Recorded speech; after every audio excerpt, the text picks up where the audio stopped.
Madame, Monsieur, bonjour, très heureux de vous retrouver sur Panafricaniste TV, la chaîne de télévision des panafricanistes. Une autre occasion pour nous de continuer à nous interroger et surtout à mettre sur la table de nombreux sujets. Géopolitique, archives mémorielles, faut-il croire aux promesses de Macron? C'est notre grande interrogation du jour. Eh bien, en réalité, s'il a fait quelques pas, on va le dire comme ça, sur des dossiers épineux, Emmanuel Macron s'est surtout employé à désarmer les principales critiques sans modifier les relations franco-africaines, faisant sienne la fameuse maxime « tout changer pour que rien ne change ».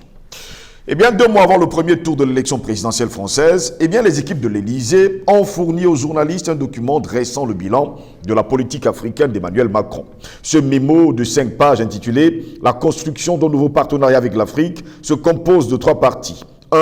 Affronter les pesanteurs pour permettre une nouvelle relation. 2. Une nouvelle alliance avec l'Afrique. 3. Une action tournée vers la jeunesse d'Afrique et de France, notamment ces diasporas, conçues pour pré-mâcher et bien sûr orienter le travail des rédactions. Ce texte en style quasi télégraphique propose une longue énumération sans aucune explication ni contextualisation.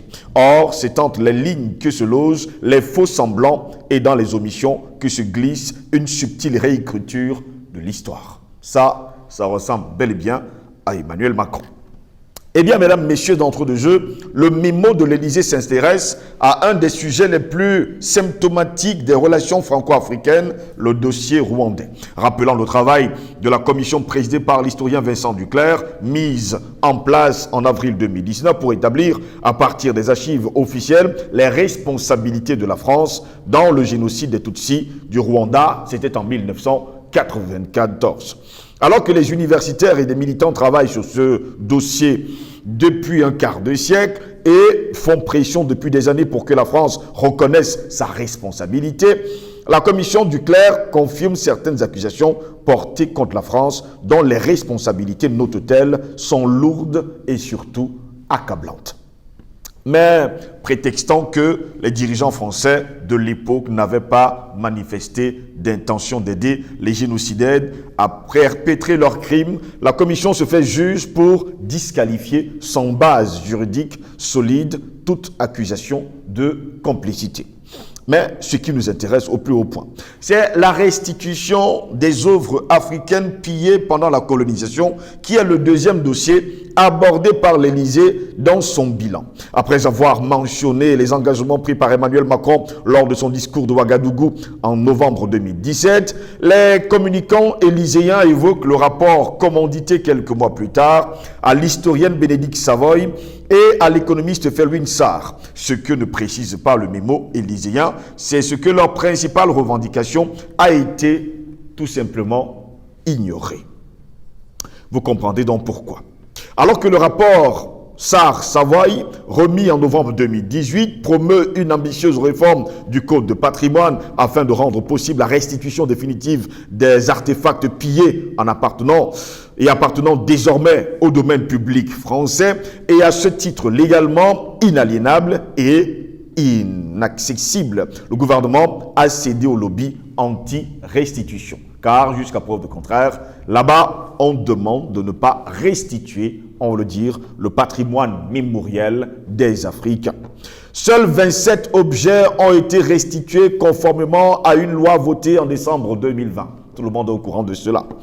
En tout cas, le sabre dit d'El Hadj Omar Tall au Sénégal et 26 œuvres du trésor d'Abomey au Bénin. Cette loi, si elle peut donner l'illusion d'une avancée majeure, n'a en réalité aucune vocation à créer une jurisprudence, comme le précise alors la ministre française de la Culture, Roselyne Bachelot de l'époque. Elle déclare, et je cite, « Ce texte n'institue aucun droit général à la restitution en fonction de critères abstraits définis a priori. Il implique de déroger ponctuellement au principe d'inaliénabilité des collections publiques françaises. » Alors, jusqu'à preuve de contraire, on considère donc du côté de la France que le patrimoine culturel qui a été pillé pendant la colonisation appartient à tout point de vue à la France et non pas aux Africains, donc anti-restitution.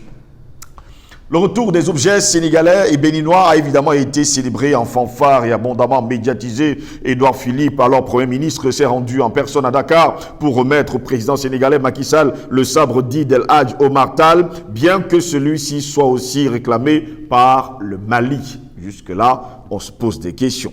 Un voyage qui n'était pas que culturel, puisqu'il a également été l'occasion de signer d'importants contrats de vente d'armes, dont 3 patrouilleurs armés pour plusieurs centaines de millions d'euros. Voilà pourquoi, jusqu'à preuve de contraire ce matin, nous nous interrogeons donc. Géopolitique, archives mémorielles, faut-il croire aux promesses de Macron? Pour répondre à nos questions, nous sommes avec Patient Parfendom. Il est un homme politique et panafricaniste de la première heure. Patient Parfendom, bonjour, bienvenue à vous. Bonjour Steve Josselin-Goss, bonjour à nos techniciens, bonjour à nos nombreux, de plus en plus nombreux d'ailleurs, internautes qui continuent d'animer, n'est-ce pas, cette nouvelle aventure, mais brillante aventure de Pan-African TV. Merci pour cette invitation. Un bonjour particulier quand même à notre diaspora qui de loin scrute les développements, les dynamiques qui traversent notre continent et qui de plus en plus apportent leur participation pour que ces dynamiques puissent vraiment éclore, pour donner la possibilité à notre continent de retrouver enfin son unité qu'elle a perdue avec des agressions diverses des peuples qui n'ont pas compris le sens de ce que c'est l'humanisme. Et je pense que le temps est arrivé pour nous les Africains de redonner à notre planète, de redonner à notre humanité ces valeurs sacrées qui sont vraiment la protection de la vie tout court, pas seulement des hommes, mais aussi de la nature, dont le Créateur nous a gratifiés et dont nous voyons aujourd'hui la destruction à cause de ce système de prédation avec sa base économique et idéologique qu'est le racisme, le capitalisme néolibéral, mais surtout le refus de l'acceptation de la différence par le biais des concepts, des mondes, des idéologies, mais aussi des valeurs multipolaires. Merci pour cette invitation. Merci à vous, Patient Parfendom, d'être avec nous ce matin. C'est toujours un honneur de vous avoir sur notre plateau. Vous qui êtes partisan du contentieux historique, on se rappelle de la dernière visite d'Emmanuel Macron, ici même au Cameroun, précisément à Yaoundé, la capitale. Il a promis, on va le dire ainsi, ouvrir ou alors des archives pour connaître ce qui s'est passé pendant la colonisation. Nous, on se pose la question aujourd'hui, faut-il croire aux promesses d'Emmanuel Macron? C'est une question, plus je réfléchis, plus je me rends compte qu'elle fait d'ailleurs partie d'un certain narratif diplomatique qui donne sens, n'est-ce pas, à l'illusion de puissance de la France. Mais cette illusion de puissance de la France n'est encore possible que parce que nous, de notre côté, nous n'avons pas encore franchi le cap de basculement vers une unité politique continentale, oui. Parce qu'avec cette unité politique continentale, il n'y aura plus de débat. Ça va être une exigence du peuple africain vis-à-vis de l'Occident pour continuer à entretenir des relations avec ce monde-là qui a été à la source de nos malheurs. La France peut continuer à épiloguer sur ces questions parce qu'elle n'est pas encore en face, une véritable réponse, une véritable résistance, mais surtout un véritable sujet pas de tension, je dirais, mais de capacité à l'obliger à reconnaître ce qu'elle a produit chez nous. La France doit d'abord commencer à reconnaître, c'est un débat d'ailleurs qui a lieu chez eux, le fait que la colonisation, mais avant l'esclavage, fut des crimes contre l'humanité. Vous savez qu'il y a des gens, des révisionnistes qui essaient de réécrire l'histoire au niveau de la France et qui pensent et qui parlent d'abord de ce qu'ils appellent l'œuvre civilisatrice de la colonisation. Pour eux, c'est la France qui a perdu dans la colonisation et non l'inverse. C'est la France qui a apporté au peuple la lumière des ténèbres que nous étions et non l'inverse. Donc c'est nous qui devons être reconnaissants envers cette France éternelle qui nous a apporté la lumière, qui nous a apporté la civilisation, qui nous a apporté en réalité le caractère humain qui est intimement lié à tout être humain.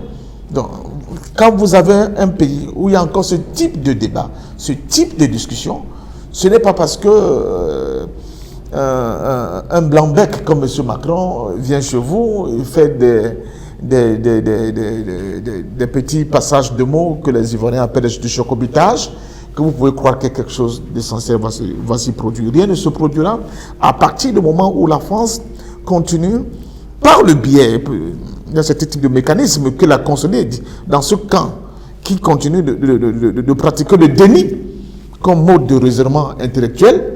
Je pense que nous ne pourrons pas avancer. J'ai vu les images dernièrement, du pape Jean-Paul II lors de sa tournée au Canada, demandant pardon aux peuples autochtones du Canada à qui on avait obligé, par le biais d'une violence inouïe, d'abandonner leur culture pour, de force, par le biais de ce qu'ils appelaient cet endroit où on parque les enfants pour les éduquer. Les orphelinats? Non, pas les orphelinats. Bon, bref, le mot va me revenir. Et en les obligeant de force d'abandonner leur culture et leur religion pour épouser la religion chrétienne et catholique. Et par ce biais-là, de produire ce génocide culturel, des espèces d'internats, de confessionnats, des choses comme ça, d'une brutalité inouïe. Et on sait aujourd'hui que l'un des génocides les plus puissants au monde, c'est le génocide qui a été appliqué aux Indiens d'Amérique. Pour beaucoup d'Indiens, la date de 1492 est le début de leur malheur. Ce que les Arabes appellent la Nakba. Pour beaucoup d'Indiens, cette fameuse date de 1494, dont on nous dit qu'elle fut la date de la découverte des Amériques par le biais de Christophe Colomb, selon leurs historiens farfelus, pour eux, c'est la date qui marque le début de la destruction complètement de leur peuple par le biais de ce génocide, d'une violence inouïe, mais aussi du reniement de leur propre culture. Alors, si on voit la principale autorité de l'Église catholique romaine aller s'agenouiller, demander pardon, même si, de l'autre côté, les gens n'ont pas été totalement satisfaits de cette démarche, ils ont estimé que l'Église catholique a l'obligation d'aller encore plus loin, c'est vous dire. Alors, M. Macron vient en Afrique, il ne commence pas par demander pardon pour l'esclavage. Il ne commence pas par demander pardon pour la colonisation. Les villes comme Nantes, en France, les villes comme Bordeaux, en France, elles sont essentiellement des villes fruits de l'esclavage, ces villes côtières. Mais dont les flux ont irradié l'ensemble de ce qu'on appelle le développement de la France aujourd'hui. L'Élysée, où il dort tous les jours, c'est un bâtiment qui a été construit par un négrier. Vous comprenez? Donc, si Macron ne peut pas avoir la hauteur, c'est impossible qu'il ait d'ailleurs. Parce que, je vous dis, le moule dans lequel il sort, c'est le moule de déni. On n'accepte pas d'aborder les questions mémorielles, les questions de l'histoire des peuples, avec le détachement j'allais dire, aux avantages que toute cette période de ténèbres leur procure aujourd'hui. Quand je voyais M. Boris Johnson, avait des trémolos dans la voix, parlait de l'opération militaire spéciale russe, et qui n'est pas un mot, en Ukraine, j'ai dit, et qui n'est pas un mot, par rapport au rôle de l'Angleterre, qui à un moment donné, fut d'ailleurs plus tard, je crois, au XIXe siècle, la plus grande flotte maritime du monde, qu'il n'est pas un mot vis-à-vis de l'action de l'Angleterre sur le continent africain. Je me dis, ces gens-là, il n'y a rien à attendre d'eux. Mais on oublie que la City de Londres, qui fait aujourd'hui office de véritable outil qui permet la puissance de l'Angleterre, c'était un marché de nègres, en plein cœur de la City de Londres. Boris Johnson ne le savait-il pas? M. Macron, comme Boris Johnson, comme tous ces gens-là, c'est que l'un de mes frères amis, il m'appelle souvent l'ethnie européenne, ils n'ont ni remords, ni la volonté de s'affranchir, n'est-ce pas, de cette idéologie du racisme. Jean-Paul Bellec a parlé des talmudistes, mais bien avant les talmudistes, cette idéologie raciste qui a entretenu, qui a inondé complètement, même le subconscient, n'est-ce pas, de cette ethnie européenne. Tant que cette catharsis, cette espèce d'exorcisme collectif interne à l'Europe ne va pas se produire, les histoires comme la visite de Macron en Afrique n'auront pas pour finalité de commencer, même un début de commencement, de réflexion vraiment détachée de toute hypocrisie de ces questions mémorielles-là. Donc on ne peut pas valablement, un Africain de notre niveau ne peut rien attendre de ce chocobutage, n'est-ce pas, de cette entourloupe par le biais des phrases bien construites et des mots de M. Macron. Au contraire, pour vous montrer le niveau de déni, le niveau de condescendance de cet Emmanuel Macron, c'est qu'en plein 21e siècle, malgré déjà tout ce que nous savons, malgré tout ce que nous avons savent aujourd'hui de cette période extrêmement difficile de déni, de refus d'acceptation de notre humanité que fut ce passage de l'esclavage jusqu'à la colonisation, M. Macron peut encore avoir le toupet de venir dans une ville africaine, comme ce fut le cas à Yaoundé, et traiter les Africains en face d'un dignitaire comme le président Paul Biya, chef d'État. On peut penser ce qu'on veut bien penser de lui. Moi, je le combat depuis 30 ans, mais il est le chef d'État du Cameroun. En présence de ce fils d'Afrique, traiter les Africains d'hypocrites. Vous voyez le niveau. C'est-à-dire, je suis chez vous, je viens chez vous, et dans votre salon, face à vos enfants, vos épouses et vos enfants, dont tout le peuple de votre maisonnée, je vous traite d'hypocrite. Pourquoi? Parce que, soi-disant, 56 soldats français auraient été tués au Mali dans le cadre je ne sais pas de quoi. Où met-il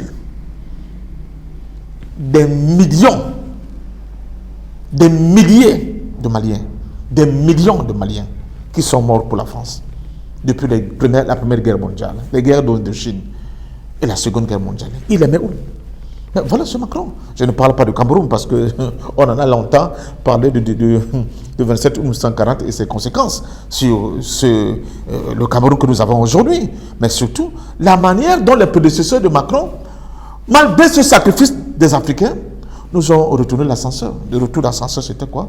C'était encore la duperie, la flitterie, la mesquinerie, le banditisme politique à tous les niveaux, avec des promesses jamais tenues, mais surtout, de fait que jusqu'au jour d'aujourd'hui, nous parlons sur notre continent, on continue de nous imposer une monnaie nazie qu'est le franc CFA.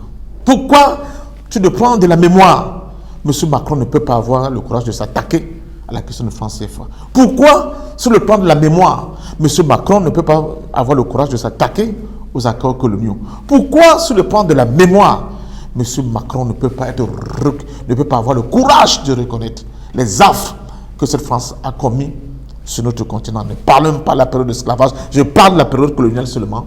C'est tout simplement parce qu'il est sorti d'un moule, ou comme je le disais tantôt, ce déni, ce refus, cette caricature de la pensée qui se veut moderne, ne lui permet pas de réfléchir autrement. Donc, en réalité, pour moi, c'est de la distraction, ce débat, surtout si on se met dans la posture où la France sera en capacité un jour de s'asseoir pour arrêter, discuter sereinement, avec toute honnêteté de ces questions. C'est impossible. Il faudra que l'Afrique change de paradigme, qu'on muscle le jeu, par le biais de tout ce que vous faites au quotidien sur les différents plateaux que vous animez, pour continuer à faire prendre conscience à notre peuple que tout dépend de son engagement.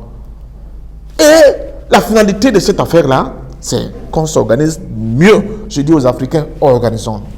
Jusqu'à preuve de contraire, lors de sa visite justement à Yaoundé au Cameroun, Emmanuel Macron déclare haut et fort qu'il faudra regrouper des historiens pour pouvoir trouver un terrain d'entente et savoir ce qui s'est passé pendant la période de la colonisation, ouvrir certaines archives. Je vous poserai donc la question, vous qui êtes toujours pour le contentieux historique pour mettre déjà de côté certaines choses, est-ce à la France aujourd'hui d'ouvrir les archives ou est-ce, on va le dire comme ça, aux Africains de dire et de relater ce qui s'est réellement passé lors de la période coloniale?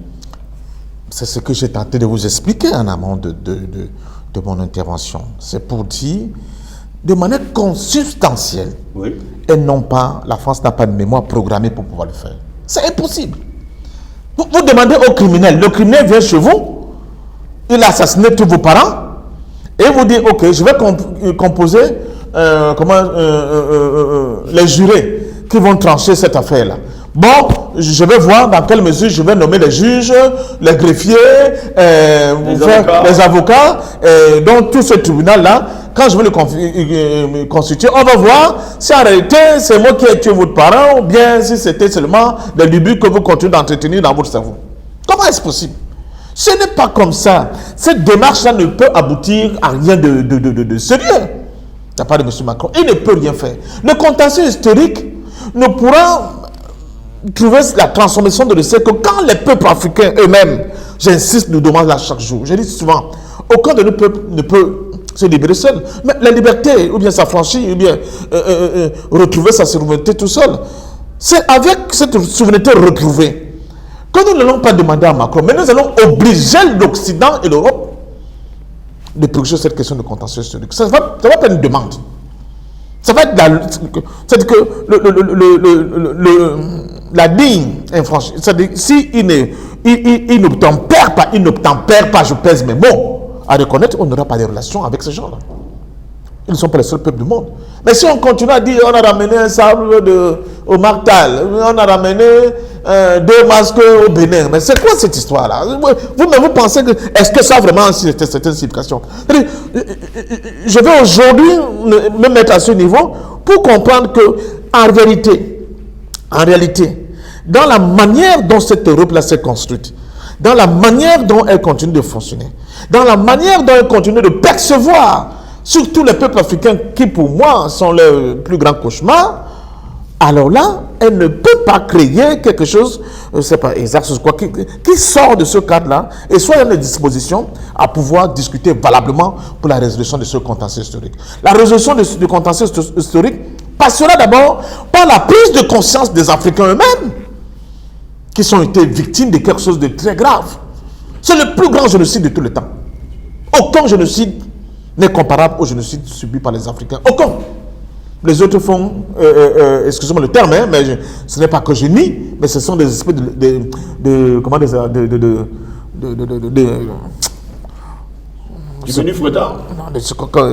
d'expériences de laboratoire. C'est la vérité, c'est juste Lengos. C'est ça qui est la vérité. C'est des petites expérimentations de laboratoire. Pourquoi on s'agrippe sur le génocide rwandais? Parce qu'on veut faire fi de l'océan de génocide que les Africains ont subi. On s'agrippe sur le génocide rwandais. Oui, le Rwandais surtout. Parce que quand tu écoutes les narratifs de ce genre-là, on dit le premier grand génocide, c'est le génocide, c'est la Shoah. Et après, on peut voir un peu les Arméniens et les Rwandais. Où est-ce qu'on met l'esclavage? Où est-ce qu'on met la colonisation?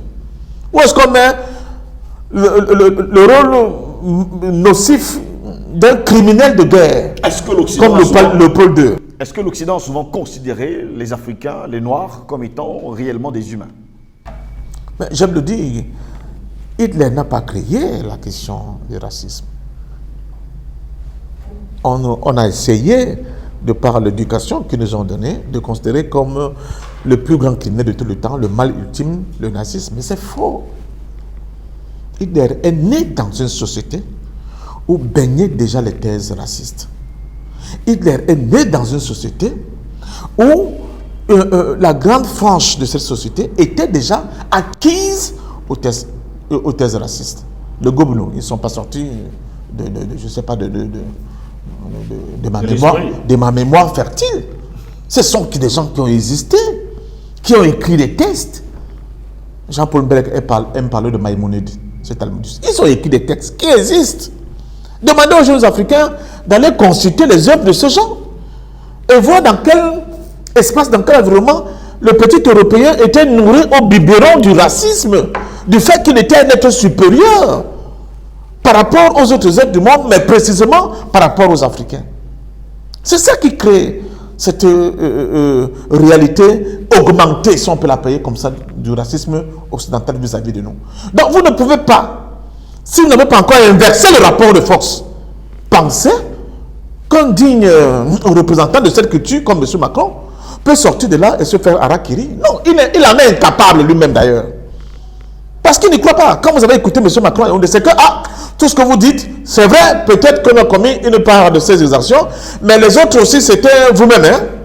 Il veut refiler le bébé au premier président Aïdjo, comme Mesmer lui-même il a dit, pour la mort de Moumié, il dit, pour quel intérêt la France avait éliminé Moumié. En réalité, c'est Ahidjo qui avait beaucoup plus intérêt à lui Moumié parce que c'était un concurrent. Donc c'est Ahidjo qui a tué Moumié. La France n'y est pour rien.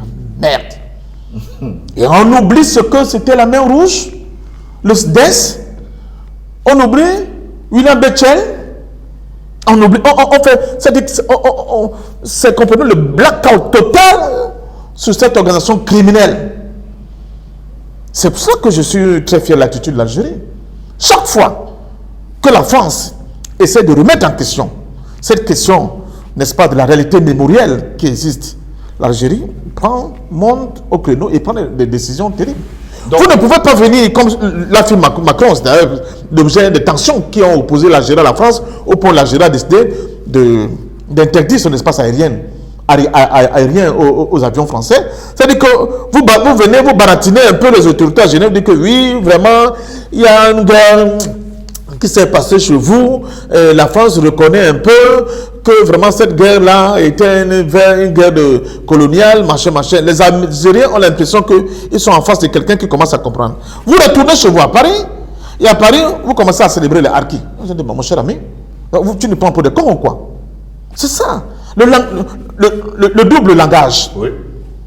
Tu vois, le flibustier, le double langage de Filou, le double langage, il manipule ce double langage avec beaucoup de dextérité, souvent pour des questions de petites retombées sur le plan électoral local. Mais ils oublient de voir le big picture de la relation que la France coloniale, que l'Occident en général a eu avec notre continent. Et je continue de dire que je n'attends rien d'eux. Ce n'est pas eux qui vont résoudre ce problème. C'est nous qui allons le résoudre quand nous allons prendre conscience de la puissance que nous représentons, mais surtout de la capacité de la mettre en action par le biais du fait qu'enfin, nous allons comprendre la nécessité d'être un. Oui. Je peux vous dire, on n'aura pas besoin de faire de discours. L'Occident sera obligé de venir à genoux, demander pardon pour les crimes qu'elle a cessé de commettre et qu'elle continue de commettre sur notre continent. Merci à vous, Patient Bafouendoum, d'avoir été de nôtre. C'est moi qui vous dis merci. C'est l'occasion pour moi toujours de féliciter l'ensemble des Africains qui se sont mobilisés pour rendre cette tournée de M. Macron en Afrique pas seulement sucré, salé, pimenté, comme on dit au Cameroun, mais la transformé réellement en un véritable cauchemar. Merci pour votre engagement et le combat continue. Et le combat va continuer, comme le déclarait au fort quelqu'un, le monde est dangereux non pas tant à cause de ceux qui font le mal, mais à cause de ceux qui regardent sans rien faire. Au plaisir de vous retrouver très prochainement. Bonne journée à toutes et à tous.